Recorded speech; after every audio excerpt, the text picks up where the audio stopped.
Drum roll, please. Drum roll, please. Not what I meant. Fine, I'll do it myself.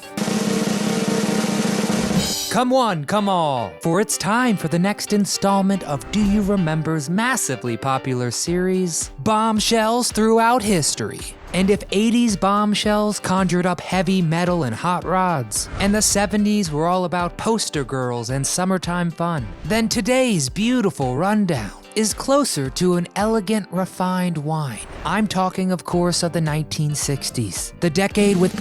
Seriously? Gary, stop. The decade with perhaps the most graceful and sophisticated bombshells of them all. I'm Nostalgic Nick for Do You Remember, and today we're swinging into the 60s and searching for the ladies that captured our hearts and souls. I think it's marvelous. Before we get all hot and heavy, make sure to hit that thumbs up for us and subscribe to the channel for more. But now let's get down to business. Ursula Andress. No one who's ever seen the first James Bond film, 1962's Dr. No, could ever deny the fact that Ursula Andress is one of the 60s most impressive bombshells. Heck, that one iconic scene alone. You know, when Andress is emerging from the sea, dripping wet in a sexy white bikini, with a massive knife strapped to her leg. Whew, that jump-started countless sexual awakenings across the world. And Andress didn't stop there. Using her role as Honey Rider as a springboard, she quickly starred alongside Elvis in Fun in Acapulco and in Four for Texas with Frank Sinatra and Dean Martin. Why'd you come here? He wants to help you, Miss Max. How, by looking at me that way? Becoming one of Hollywood's biggest stars along the way. In 1965, Andress appeared for the first time nude in Playboy, a magazine she would grace a further 5 times in the coming years. When asked by a reporter why she would pose naked, Andress quipped, "Because I'm beautiful." Ursula's career never again hit the heights it did in the 60s, and by the mid-70s she was relegated to such B-movie fare as The Sensuous Nurse and The Mountain of the Cannibal God, which I'll admit do sound very intriguing. Andress retired from acting several decades ago, but will always remain a titan among 60s bombshells. Margaret Olsen.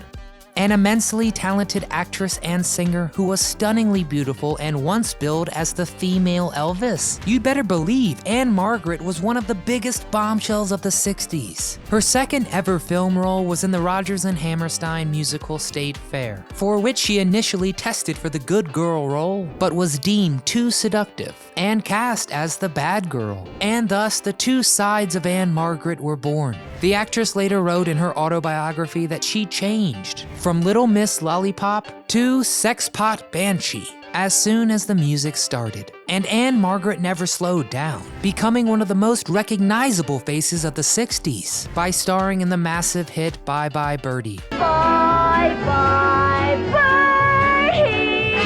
And appearing alongside Elvis in the smash musical Viva Las Vegas. Although the romantic link between the two was probably fabricated by the movie's producers, Margaret never stopped singing or acting. And although her career has slowed down, she released a critically acclaimed gospel album in 2001 and guest starred on Netflix's The Kominsky Method in 2018. Jane Fonda.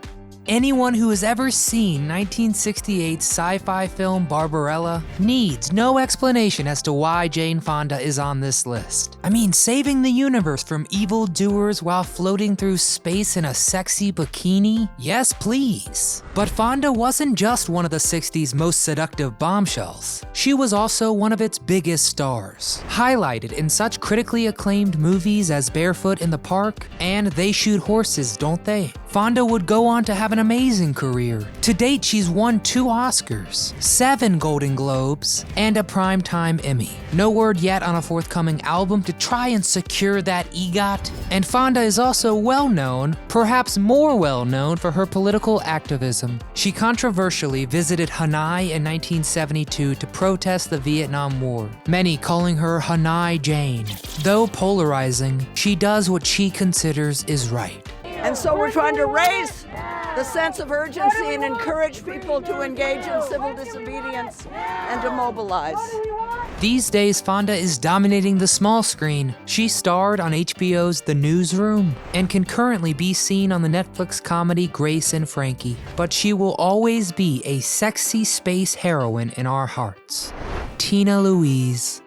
When the National Art Council names you the world's most beautiful redhead, then you should probably be included on this list. Enter Tina Louise. In the early 60s, Louise was an up-and-coming young actress who had won a Golden Globe for God's Little Acre and was making quite a name for herself in Italian cinema. And then came the break that would change her life. In 1964, Louise was cast as Ginger Grant, the beautiful, sophisticated movie actress on the hit sitcom Gilligan's Island. But unfortunately for Louise, the role that made her a household name also put the brakes on a promising career. After Gilligan came to an end, Louise found herself typecast as a comedic TV actress, and the major film roles that had been coming fast and furiously had all but dried up. She was forced to make do with smaller roles on TV and in B-movies for the rest of her career.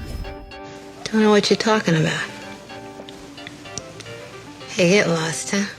She most recently appeared alongside Stephen Baldwin in the film Tapestry, and Tina, at 87 years old, is the last surviving member of Gilligan's Island. And for more on that legendary lost cast, we have two great videos you need to check out next. Sharon Tate. No list of 60s bombshells would be complete without the beautiful, ethereal Sharon Tate. Tate got her start in Hollywood in such horror movies as Eye of the Devil, but it was her role as a drug addict in 1967's Valley of the Dolls that truly made her a star. I feel a little top-heavy. Oh, honey, you are a little top-heavy. By the end of the decade, Tate had married acclaimed director Roman Polanski and was one of Hollywood's up-and-coming young stars. Of course, Tate's career is unfortunately overshadowed by her horrific, tragic death. In August 1969, a 9-month pregnant Tate, along with 3 close friends, was brutally stabbed to death by members of the Manson cult family. The murders shocked the nation and have been portrayed many times in pop culture, most recently in Tarantino's Once Upon a Time in Hollywood. Although Tate has a much happier fate in the movie. She was killed far too early, before her career truly took off. But already she was one of the most gorgeous actresses to ever grace the silver screen, and certainly belongs on this list. Katherine Ross.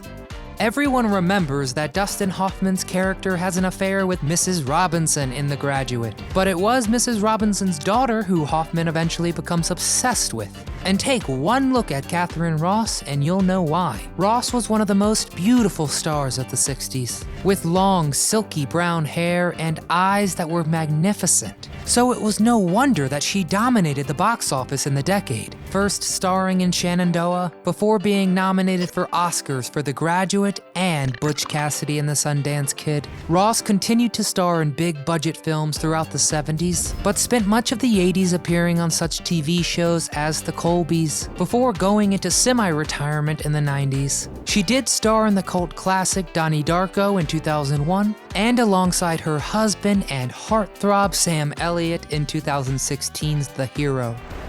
We've always enjoyed working together. I mean, we met working, and we've done maybe 5 things together. But for the most part, she has largely stepped out of the limelight. But we'll always remember the wedding dress donning Ross sitting at the back of the bus. Forever a bombshell. Julie Christie. With the long blonde hair, sparkling blue eyes, and impossibly plump lips, Christie might just be the epitome of a 60s bombshell. Julie exploded onto the scene with 1963's Billy Liar, before following that up with an Oscar win for 1965's Darling. But Christie wasn't just an actress, she was an icon. Her portrayal of a swinging 60s bohemian woman in these 2 roles massively impacted women's fashion. As Time magazine put it, what Julie Christie wears has more real impact on fashion than all the clothes of the 10 best dressed women combined. So yeah, definitely bombshell worthy. Also in 1965, Christie starred in a little film called Dr. Zhivago, which, adjusted for inflation, is the 8th highest grossing movie of all time. Not too shabby, and Christie didn't slow down a bit when the 70s hit, starring in hit movies like Shampoo all through the decade. Since the 80s, she has acted more sporadically, although in 2004 she did appear in both Troy. If you go to Troy, you will never come home. And Harry Potter and the Prisoner of Azkaban. But it is her iconic performances from the 1960s, when she was a bombshell of all the bombshells that will go down in history. And there you have them.